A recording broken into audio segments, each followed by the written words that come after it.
성도 여러분 반갑습니다. 대림절 두 번째 주일 어떻게 지내셨습니까?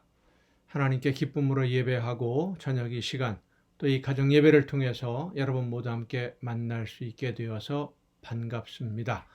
말씀 주시는 대로 우리의 삶 속에 하나님이 기뻐하시는 열매가 오늘도 풍성하게 맺혀질 수 있기를 간절히 바랍니다. 오늘 우리가 함께 은혜를 나눌 본문 말씀 요한복음 9장입니다. 요한복음 9장 1절부터 5절까지에 있는 말씀, 요한복음 9장 1절부터 5절까지에 있는 말씀 봉독합니다. 예수께서 길을 가실 때에 날 때부터 맹인된 사람을 보신지라. 제자들이 물어 이르되 랍비여, 이 사람이 맹인으로 난 것이 누구의 죄로 인함이니까? 자기니까 그의 부모니까? 예수께서 대답하시되 이 사람이나 그 부모의 죄로 인한 것이 아니라 그에게서 하나님이 하시는 일을 나타내고자 하심이라. 때가 아직 낮음에 나를 보내신 이의 일을 우리가 하여야 하리라. 밤이 오리니 그때는 아무도 일할 수 없느니라. 내가 세상에 있는 동안에는 세상의 빛이로라. 아멘. 태어날 때부터 소경이었던 사람을 고쳐주시는 예수님의 모습, 우리가 어제 그저께 계속해서 함께 묵상하는 본문 말씀인데, 이 예수님의 모습을 통해서 오늘 우리 믿는 성도들이 예수님의 뒤를 따른다고 하는 예수님을 믿는 사람들은 이 세상을 어떤 마음 자세를 가지고 어떤 원칙, 어떤 그 기준을 가지고 결정하고 선택하고 행동할 것인지를 보여주는 귀중한 본문 말씀이라고 할 수 있습니다. 사람들이 이 태어날 때부터 소경된 사람이 그 원인이 무엇일까에 대해서 궁금하고 있는 것은 판단하고 분석하는 생각일 뿐이지, 이 태어날 때부터 소경이 됨으로 인해서 앞을 보지 못하는 사람을 위해서 무엇인가 일하겠다는 것은 아니었습니다. 근데 예수님의 관심은 그를 위해서 일하는 것이지, 무엇인가를 내가 무엇을 해줄 수 있을까?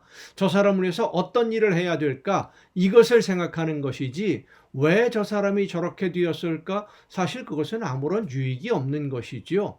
원인을 분석하는 것이 아니다라는 것을 말씀을 통해서 깨닫게 됩니다. 예수님은 말씀하십니다. 누구의 책임도 아니다. 단지 하나님이 하시는 일을 나타내기 위해서 그가 소경이 된 것이다. 그리고 이어서 하시는 말씀이 지금은 내가 일할 수 있는 낮이기 때문에, 지금은 내가 일해야 될 시간이니까 나는 일을 할 것이다. 앉아서 원인을 분석하고 이유가 이거니 저거니, 이게 맞냐 저게 맞냐, 왜 이렇게 되었느냐, 그것을 따지는 이야기, 대화 나눌 시간이 없다는 겁니다. 근데 사실 우리는 앉아서 이야기를 하고 원인을 분석하고 이런 내용 이야기하는 동안 시간을 낭비하고 일할 시간을 허비해 버리는 경우가 종종 많이 있습니다. 일해야 할 시간에 계획을 세우고 이런 계획이 좋으냐 저런 계획이 좋으냐, 이거 하다가 이렇게 되면 어떡하냐 저렇게 되면 어떡하느냐, 이런 문제를 가지고 토론하다가 일할 시간을 놓치는, 기회를 잃어버리는 경우들이 많다는 것이지요. 우리 앞에 다가오는 일들은 때로 여유를 가지고 준비를 하고 계획을 세워서 해야 될 일들도 있습니다만은 일단 먼저 시작해야 하는 경우도 있습니다. 급한 경우에. 심장마비로 쓰러져 있는 사람, 이 사람이 왜 이렇게 심장이 마비가 되고 온몸이 굳어가고 숨을 쉬지 못할까? 그 원인을 분석하고 하기보다는 일단 응급처치를 해서 인공호흡을 하고 심장 박동을 되살리고 살려야 되는 것이 우선해야 될 일 아니겠습니까? 교통사고로 사람이 목숨이 위험하게 된다면 왜 이런 사고가 일어났는지, 급발진이다 그렇다면 급발진의 원인이 무엇인지, 다시는 이런 사고가 일어나지 않게 하려면 어떻게 해야 되는지를 분석하고 원인을 조사하고 누구의 책임인가를 조사하는 것은 이 사람을 일단 살려놓고 난 다음에 이야기지, 그걸 먼저 하고 있으면 안 되는 것이지요. 그런 원인을 분석하고 따지고 하다 보면 그만 사고를 당한 사람은 목숨을 잃어버리고 맙니다. 시간이 지나갔으니까, 기회를 잃어버렸으니까. 먼저 일을 하고 그리고 생각해야 할 때도 참 많습니다. 계획을 세워서 시작해야 될 일들이 분명히 있습니다. 철저하게 준비하고 해야 되는 것도 필요합니다만은 일할 때는 일을 해야 된다라는 것이죠. 우리는 어떻습니까? 일을 먼저 하시는 편입니까? 생각을 먼저 하는 편입니까?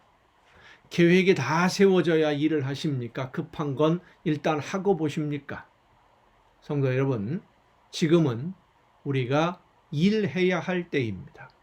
일한다고 하는 것은 하나님의 말씀에 순종한다는 것입니다. 하나님이 나에게 원하시는 것이 무엇인지를 모르면 그것을 깨달아 알 수 있기 위해서 기도하고 말씀을 듣고 연구하고 많이 해야 돼요. 그런데 우리는 이미 알고 있지 않습니까? 예수 그리스도의 복음을 우리 이웃들에게 전해야 된다고 하는 것, 이웃을 진심으로 내 몸과 같이 사랑해야 한다고 하는 것, 이미 하나님의 말씀을 알고 있는 게 너무 많아요. 그 말씀대로 일단 실천해야 됩니다. 하나님이 일할 일터를 우리에게 주신 것은 지금 일하라는 것입니다. 하나님이 우리에게 밝은 낯을 주시고 일거리가 무엇이 있는지, 내가 하나님의 나라를 위해서, 주님의 몸된 교회를 위해서, 우리 이웃을 위해서 내가 무엇을 해야 되는지를 보여주시는 것은 그 일을 하라고 보여주시는 거예요. 성도 여러분, 지금 우리는 일해야 할 때입니다. 열매 없는 무화과나무처럼 버림받지 않기 위해서 열심히 일해야 됩니다. 밤이 되면 하나님이 열매를 거두시면 일하고 싶어도 할 수 없습니다. 기회가 지나가기 전에, 하나님이 우리를 결산하자고 부르시기 전에 나에게 맡기신 모든 일들 열심히 즐겁게 잘 감당해서 많은 열매로 하나님에게 기쁨을 드리는 여러분 모두가 될 수 있기를 간절히 바랍니다. 기도하시겠습니다. 크신 은혜와 사랑으로 오늘도 연약한 저희들의 삶을 은혜 가운데 돌보시며 인도해 주시는 아버지 하나님, 지금은 낮임으로 일해야 할 때이다 말씀하시는 예수님의 말씀처럼 오늘 나에게 보여주시는 일들, 감동 주시는 일들, 내가 감당해야 될 일들, 하나님이 나에게 맡기신 일이 무엇인지 말씀해 주실 때 즉시 순종하고 그 사명을 감당함으로 아름다운 열매로 하나님께 기쁨 드리는 우리 모두가 되게 하여 주시옵소서. 이 모든 말씀을 예수님의 이름으로 기도하옵나이다. 아멘. 오늘 우리가 함께 통독할 하나님의 말씀 역대상 26장부터 함께 통독을 하겠습니다. 하나님의 성전에서 일하게 되는 레위 지파 그리고 아론의 후손인 제사장들을 모두 예외 없이 제비를 뽑아서 순서를 정합니다. 모두에게 공평하게 해야 된다. 누가 우선이고 누가 나중이다. 이런 것이 없다는 것이죠. 그리고 왕국의 제도를 정비한 다윗이 이제 솔로몬에게 후의를 부탁하게 되는데, 이 역대기서는 남왕국 유다를 중심으로 역사를 기록하고 다윗의 후손으로 오시는 메시아를, 그 메시아의 혈통을 중심으로 주제를 삼았기 때문에 다윗이 솔로몬을 후계자로 선택한 것을 하나님이 그렇게 선택하셨다, 이런 식으로 묘사를 하고 있는 그런 특징을 가지고 있습니다. 자, 역대상 26장부터 함께 통독을 하겠습니다. 계속 말씀을 드립니다마는 역대기서와 열왕기서는 역사를 서술하는 방식 자체가 다르고요. 관점이 다릅니다. 열왕기서에서는 다윗의 아들들의 왕권 다툼이 아주 노골적으로 기록이 되어 있습니다만은 역대기에는 그런 내용들이 전혀 기록되지 않습니다. 자, 26장입니다. 고라 사람들의 문지기 반들은 이러하니라. 아삽의 가문 중 고레의 아들 무셀레미아라.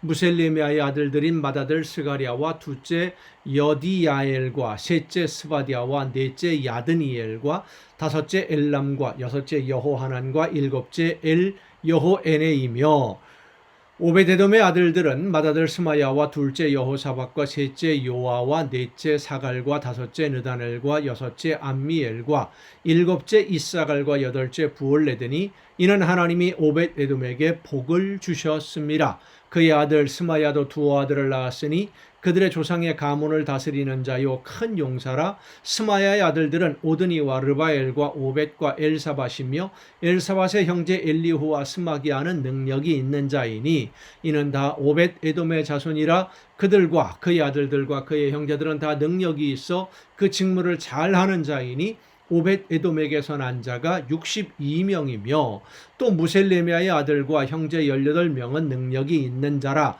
무라리 자손 중 호사에게도 아들들이 있으니 그의 장자는 시므리라. 시므리는 본래 맏아들이 아니라 그의 아버지가 장자로 삼았고 둘째는 힐기야요 셋째는 드발리야요 넷째는 스가리아이니 호사의 아들들과 형제들이 13명이더라. 이상은 다 문지기의 반장으로서 그 형제처럼 직임을 얻어 여호와의 성전에서 섬기는 자들이라. 강문을 지키기 위하여 그의 조상의 가문을 따라 대소를 막론하고 다 제비 뽑혔으니 셀레미아는 동쪽을 뽑았고 그의 아들 스가랴는 명철한 모사라. 모사를 위하여 제비 뽑으니 북쪽을 뽑았고 오벳 에돔은 남쪽을 뽑았고 그의 아들들은 곳간에 뽑혔으며 숫빔과 호사는 서쪽을 뽑아 큰 길로 통한 살레겟 문 곁에 있어 서로 대하여 파수하였으니 동쪽 문에 레위 사람이 6이요 북쪽 문에 매일 4사람이요 남쪽 문에 매일 4사람이요 곳간에는 2씩이며 서쪽 뜰에 있는 큰 길에 4사람 그리고 뜰에 2사람이라. 고라와 무라리 자손의 문지기의 직책은 이러하였더라. 레위 사람 중에 아히야는 하나님의 전 곳간과 성물 곳간을 맡았으며 라단의 자손은 그 라단에게 속한 게르손 사람의 자손이니 게르손 사람 라단에게 속한 가문의 우두머리는 여히엘리라. 여히엘리의 아들들은 스담과 그의 아우 요에일이니 여호와의 성전 곳간을 맡았고 아므람 자손과 이스알 자손과 헤브론 자손과 우시엘 자손 중에 모세의 아들 게르솜의 자손 스브엘은 곳간을 맡았고 그의 형제 곧 엘리에셀에게서 난 자는 그의 아들 르하비아와 그의 아들 여사야와 그의 아들 요람과 그의 아들 시그리와 그의 아들 슬로못이라. 이 슬로못과 그의 형제는 성물의 모든 곳간을 맡았으니 곧 다윗 왕과 가문의 우두머리와 천부장과 백부장과 군대의 모든 지휘관이 구별하여 드린 성물이라. 그들이 싸울 때에 노력하여 얻은 물건 중에서 구별하여 드려 여호와의 성전을 개수한 일과 선견자 사무엘과 기스의 아들 사울과 넬의 아들 아브넬과 스루야의 아들 요압이 무엇이든지 구별하여 드린 성물은 다 슬로못과 그의 형제의 지휘를 받았더라. 이스라엘 자손 중에 그나냐와 그의 아들들은 성전 밖에서 이스라엘의 이 일을 다스리는 관원과 재판관이 되었고 헤브론 자손 중에 하사비아와 그의 동족 용사 1700명은 요단 서쪽에서 이스라엘을 주관하여 여호와의 모든 일과 왕을 섬기는 직임을 맡았으며 헤브론 자손 중에서는 여리야가 그의 족보와 종족대로 헤브론 자손의 우두머리가 되었더라. 다윗이 왕위에 있은 지 40년에 길르앗 야셀에서 그들 중에 구하여 큰 용사를 얻었으니 그의 형제 중 2700명이 다 용사요 가문의 우두머리라. 다윗 왕이 그들로 루벤과 갓과 므낫세 반지파를 주관하여 하나님의 모든 일과 왕의 일을 다스리게 하였더라.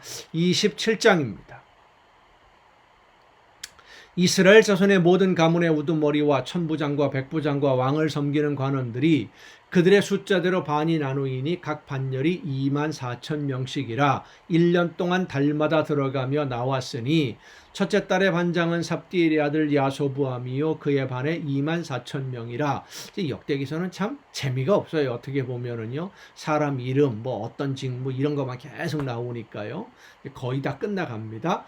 그는 베레스의 자손으로서 첫째 달 반의 모든 지휘관의 우두머리가 되었고 둘째 달 반의 반장은 아호와 사람 도데요 또 미글롯이 그의 반의 주장이 되었으니 그의 반에 24,000명이요 셋째 달 군대의 지휘관은 대제사장 여호야다의 아들 분하야요 그의 반에 24,000명이라. 이 분하야는 30명 중에 용사요 30명 위에 있으며 그의 반 중에 그의 아들 암미사밧이 있으며 넷째 달 넷째 지휘관은 요압의 아우 아사헬이요 그 다음은 그의 아들 스바디아이니 그의 반에 24,000명이요 다섯째 달 다섯째 지휘관은 이스라 사람 삼후신이 그에 반해 24,000명이요 여섯째 달 여섯째 지휘관은 드고아 사람 이게스의 아들 이라인이 그에 반해 24,000명이요 일곱째 달 일곱째 지휘관은 에브라임 자손에 속한 발론 사람 헬레스인이 그에 반해 24,000명이요 여덟째 달 여덟째 지휘관은 세라 족속 후사 사람 십부게인이 그에 반해 24,000명이요 아홉째 달 아홉째 지휘관은 베냐민 자손 아나돗 사람 아비에셀인이 그에 반해 24,000명이요 열째 달 열째 지휘관은 세라 족속 르도바 사람 마하레인이 그에 반해 24,000명이요 열한째 달 열한째 지휘관은 에브라임 자손에 속한 비라돈 사람 분하야인이 그에 반해 24,000명이요 열두째 달 열두째 지휘관은 온니엘 자손에 속한 느도바 사람 헬덴이 그에 반해 24,000명이었더라.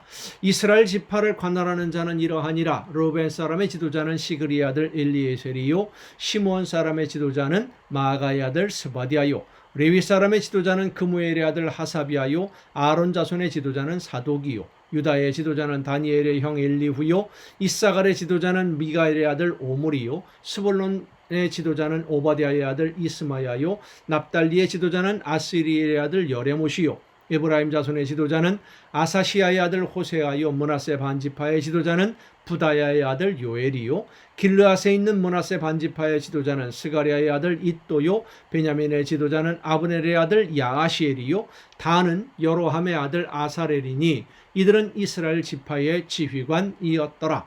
이스라엘 사람의 20세 이하의 수요는 다윗이 조사하지 아니하였으니 이는 여호와께서 전에 말씀하시기를 이스라엘 사람을 하늘의 별같이 많게 하리라 하셨음이라. 스루야의 아들 요압이 조사하기를 시작하고 끝내지도 못해서 그 일로 말미암아 진노가 이스라엘에게 임한지라. 그 수요를 다윗 왕의 역대 지략에 기록하지 아니하였더라. 아디엘의 아들 아스마웻은 왕의 곳간을 맡았고 우시아의 아들 요나단은 밭과 성읍과 마을과 망대의 곳간을 맡았고 글롭의 아들 에스리는 밭가는 농민을 거느렸고 라마 사람 시므이는 포도원을 맡았고 스밤 사람 삽디는 포도원의 소산 포도주 곳간을 맡았고 게델 사람 바알 하나는 평야의 감람나무와 뽕나무를 맡았고 요아스는 기름 곳간을 맡았고 사론 사람 시드레는 사론에서 먹이는 솥대를 맡았고 이 사람들은 전부 다 왕의 재산을 다윗 왕의 재산을 관리하는 사람들입니다. 아들레의 아들 사밧은 골짜기에 있는 솥대를 맡았고 이스마엘 사람 오빌은 낙타를 맡았고 메르노 사람 예드야는 나귀를 맡았고 하갈 사람 야시스는 양떼를 맡았으니 다윗 왕의 재산을 맡은 자들이 이러하였더라. 다윗의 숙부 요나단은 지혜가 있어서 모사가 되며 서기관도 되었고 학모니의 아들 여히엘은 왕자들의 수종자가 되었고 아히도벨은 왕의 모사가 되었고 아렉 사람 후세는 왕의 벗이 되었고 분하야의 아들 여호야다와 아비아달은 아히도벨의 뒤를 이었고 요압은 왕의 군대 지휘관이 되었더라. 28장입니다. 다윗이 이스라엘 모든 고관들 곧 각 지파의 어른과 왕을 섬기는 반장들과 천부장들과 백부장들과 및 왕과 왕자의 모든 소유와 가축의 감독과 내시와 장사와 모든 용사를 예루살렘으로 소집하고 이에 다윗 왕이 일어나서 이르되 나의 형제들 나의 백성들아 내 말을 들으라. 나는 여호와의 언약궤 곧 우리 하나님의 발판을 봉안할 성전을 건축할 마음이 있어서 건축할 재료를 준비하였으나 하나님이 내게 이르시되 너는 전쟁을 많이 한 사람이라 피를 많이 흘렸으니 내 이름을 위하여 성전을 건축하지 못하리라 하셨느니라. 그러나 이스라엘 하나님 여호와께서 전에 나를 내 부친의 온 집에서 택하여 영원히 이스라엘 왕이 되게 하셨나니 곧 하나님이 유다 지파를 택하사 머리를 삼으시고 유다의 가문에서 내 부친의 집을 택하시고 내 부친의 아들들 중에서 나를 기뻐하사 온 이스라엘의 왕을 삼으셨느니라. 여호와께서 내게 여러 아들을 주시고 그 모든 아들 중에서 내 아들 솔로몬을 택하사 여호와의 나라 왕 위에 앉혀 이스라엘을 다스리게 하려 하실세 내게 이르시기를 내 아들 솔로몬 그가 내 성전을 건축하고 내 여러 뜰을 만들리니 이는 내가 그를 택하여 내 아들로 삼고 나는 그의 아버지가 될 것임이라. 그가 만일 나의 계명과 법도를 힘써 준행하기를 오늘과 같이 하면 내가 그의 나라를 영원히 견고하게 하리라 하셨느니라. 이제 너희는 온 이스라엘 곧 여호와의 회중이 보는 데에서와 우리 하나님이 들으시는 데에서 너희 하나님 여호와의 모든 계명을 구하여 지키기로 하라. 그리하면 너희가 이 아름다운 땅을 누리고 너희 후손에게 끼쳐 영원한 기업이 되게 하리라. 내 아들 솔로몬아, 너는 내 아버지의 하나님을 알고 온전한 마음과 기쁜 뜻으로 섬길지어다. 여호와께서는 모든 마음을 감찰하사 모든 의도를 아시나니 내가 만일 그를 찾으면 만날 것이요 만일 내가 그를 버리면 그가 너를 영원히 버리시리라. 그런즉 이제 너는 삼갈지어다. 여호와께서 너를 택하여 성전의 건물을 건축하게 하셨으니 힘써 행할지니라 하니라. 다윗이 성전의 복도와 그 집들과 그 곡간과 다락과 골방과 속죄소의 설계도를 그의 아들 솔로몬에게 주고 또 그가 영감으로 받은 모든 것 곧 여호와의 성전의 뜰과 사면의 모든 방과 하나님의 성전 곳간과 성물 곳간의 설계도를 주고 또 제사장과 레위 사람의 반열과 여호와의 성전에서 섬기는 모든 일과 여호와의 성전을 섬기는 데에 쓰는 모든 그릇의 양식을 설명하고 또 모든 섬기는 데에 쓰는 금기구를 만들 금의 무게와 모든 섬기는 데에 쓰는 은기구를 만들 은의 무게를 정하고 또 금 등잔대들과 그 등잔 곧 각 등잔대와 그 등잔을 만들 금의 무게와 은 등잔대와 그 등잔을 만들 은의 무게를 각각 그 기구에 알맞게 하고 또 진설병의 각 상을 만들 금의 무게를 정하고 은상을 만들 은도 그렇게 하고 갈고리와 대접과 종지를 만들 순금과 금잔 곧 각 잔을 만들 금의 무게와 또 은잔 곧 각 잔을 만들 은의 무게를 정하고 또 향단에 쓸 순금과 또 수레 곧 금 그룹들의 설계도대로 만들 금의 무게를 정해주니 이 그룹들은 날개를 펴서 여호와의 언약궤를 덮는 것이더라. 다윗이 이르되 여호와의 손이 내게 임하여 이 모든 일의 설계를 그려 나에게 알려주셨느니라. 또 그의 아들 솔로몬에게 이르되 너는 강하고 담대하게 이 일을 행하라. 두려워하지 말며 놀라지 말라. 내가 여호와의 성전 공사의 모든 일을 마치기까지 여호와 하나님 너의 하나님이 너와 함께 계시사 네게서 떠나지 아니하시고 너를 버리지 아니하시리라. 제사장과 레위 사람의 반이 있으니 하나님의 성전의 모든 공사를 도울 것이요 또 모든 공사에 유능한 기술자가 기쁜 마음으로 너와 함께 할 것이요 또 모든 지휘관과 백성이 온전히 네 명령 아래에 있으리라. 아멘. 여러분 오늘도 수고 많으셨습니다. 내일도 정한 이 시간 이 가정 예배를 통해서 여러분 모두 함께 다시 만날 수 있기를 바랍니다. 내일 뵙겠습니다.